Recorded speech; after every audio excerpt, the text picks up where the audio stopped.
Good evening. The name I'm best known by is Chad Bartoloni. The video I'm making is an assignment for my social work program. I'm a student at IUSB, a senior in the field of social work. I was asked to speak on a nonprofit in the area.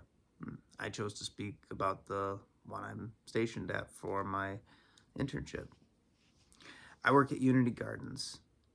It's a nonprofit that's located at 3701 Prass Boulevard in South Bend, Indiana. Now, what's significant about that address is its geographic location. Um, Unity Gardens is located on the west side of South Bend in the 46628 zip code. Now, what's unique about this area is its socioeconomic status and the needs of the community. I have data here from the Portage Township trustee.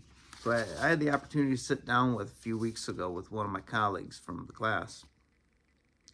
The trustee was very candid with me in speaking about previous administrations, mishandling of funds in previous administrations, and the ways in which they are looking to remedy that now.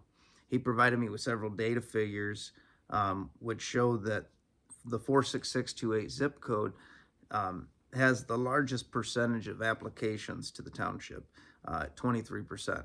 Now, before I go any further, the purpose or what the Portage Township trustee does, and any trustee's office in the state of Indiana for that matter, is they provide public relief to the poor.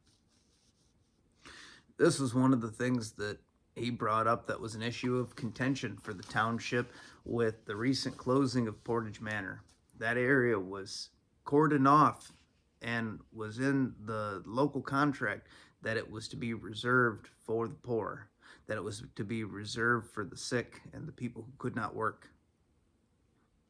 And yet that was brought up in court, and they made the decision to dissolve Portage Manor and disperse that population, which they have done in earnest very quickly. Portage Township, the trustee's office, they provide relief in the form of rent assistance, occasionally mortgage assistance, and primarily energy utility assistance to those in need.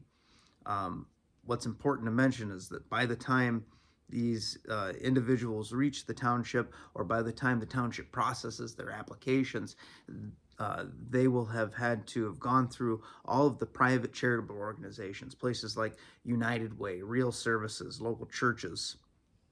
And once they have exhausted all of those resources, then and only then will the township look into providing funds for them.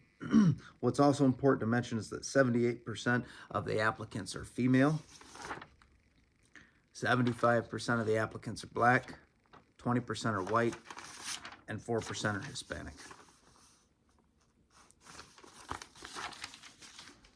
Now, in regards to the mission and values of Unity Gardens, their goal is to increase availability, awareness, and accessibility of locally grown food.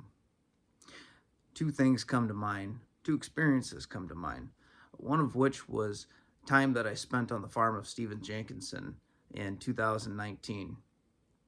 Stephen is a social worker who worked as a palliative care worker in Toronto at the largest palliative care ward, in fact, overseeing the deaths of hundreds of dying people. The National Film Board of Canada made a documentary on his experiences and his time in the death trade called Grief Walker, which is available online. I had the opportunity to spend a week on his farm with several other individuals, where during the day we did farming work. We tended fields, we helped prepare food, we sheared sheep, mended fences.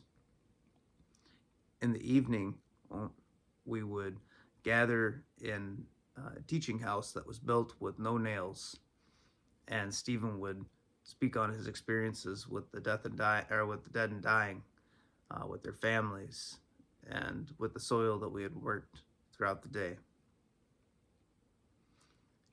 The other experience is with an individual named Joel Salatin, who is a farmer and a farming advocate. And in interviews and in his books, he has spoken about how the regulatory agencies that create these regulations for the beef industry, for the food industry, are often underwritten by these large private corporations. Um, and corporations, the likes of Monsanto, Tyson, Purdue, they push these small businesses and these small farms out of existence. And with the recent merger of the poultry, beef, and pork companies under the Purdue Tyson umbrella, forgive my language, but in the words of the late George Carlin, they got us by the balls, man. They do. Used to be when beef was up, you'd buy chicken. When chicken was up, you'd buy pork. With all these organizations being owned by the same corporation, they control the prices. They control the prices. They control people's ability to eat, their ability to survive, take care of their families.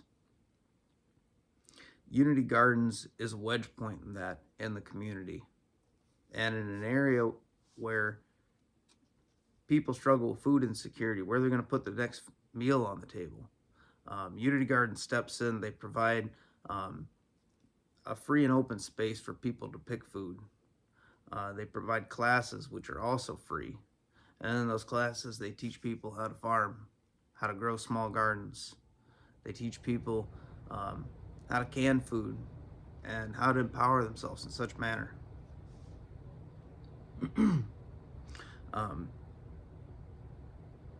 Program design and goals. Unity Gardens has spearheaded several projects to improve the community, such as organizing to build several orchards throughout the community. The build of the Geodome, which I had the opportunity to work with members of the South Bend Reentry Center over the summer. That was built through stakeholders and through grants that were obtained. One of the projects that I've been asked to undertake as part of my internship and part of my stake in the garden and in the community is a men's support group. This will be endeavored in the second semester, and I've received support and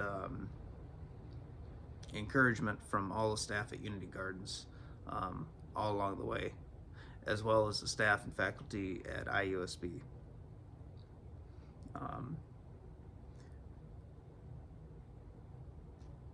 I've decided to call this group Contemplate, and it's based on the work of the late author Gwen Frostic. Most of my books are pretty worn. They have marks in them and coffee stains and such, but I've taken a lot of pride in taking care of this book. My wife and I found this in a junkyard, actually, and we came to find out that the author was from northern Michigan. She was a naturalist that lived in the woods and wrote about her experiences. If I could, I'd like to read a page from this, and perhaps it would give some context into this group. There were those who tried to stop the trend, those who tried to save the marshes and the swamplands. But their voices were lost in the demands to fill and put to use those wastelands. There were those who advocated pollution-free industries, but their pleas were drowned by cries of the unemployment such a move would cause, as though the employment of men should be compared to the salvation of the universe. Some tried, but the demand was for motorboats, snowmobiles, motorcycles, cars, planes, to keep man moving, ever moving, going nowhere, just moving, that he not have time to sit and contemplate.